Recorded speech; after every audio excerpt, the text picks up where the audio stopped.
Family promises versus legal reality. Is Grandpa's word binding? The Sunday lunch promise. We have all heard it. You are sitting at a family gathering, and your grandfather points to his vintage watch, or maybe even the old family farmhouse, and says, "One day, all of this is going to be yours." It's a heartwarming moment. You feel secure. But here is the cold, hard legal question: if he doesn't write it down, is that promise actually worth anything in a court of law? The general rule, the gratuitous promise.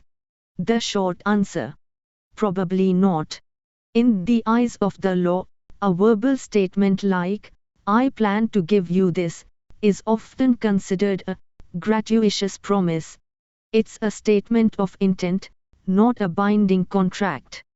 Without a signature, a witness, or a formal document, that promise usually disappears the moment the person passes away.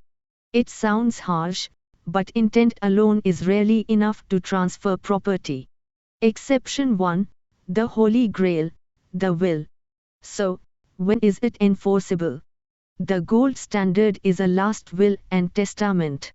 If Grandpa takes that verbal promise and writes it into a legally executed will or a trust document, it transforms from a casual chat into a binding legal instruction. This is the only way to guarantee that his wishes survive him. Exception 2, the deal, a contract. There is another angle, consideration.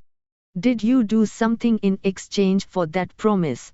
If Grandpa said, "If you quit your job and manage my farm for 5 years, I will give you the land," and you actually did it, you might have a case. This moves the situation from a gift to a contract. You paid a price, your labor time, for that promise. Exception 3, detrimental reliance. Finally, there is a legal concept called promissory estoppel.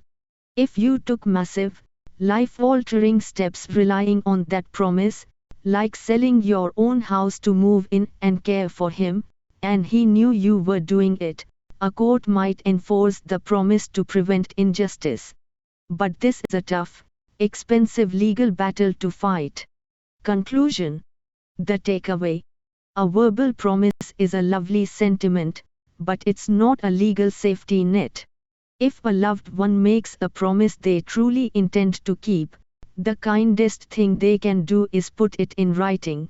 Don't rely on the Sunday lunch statement, rely on the signature.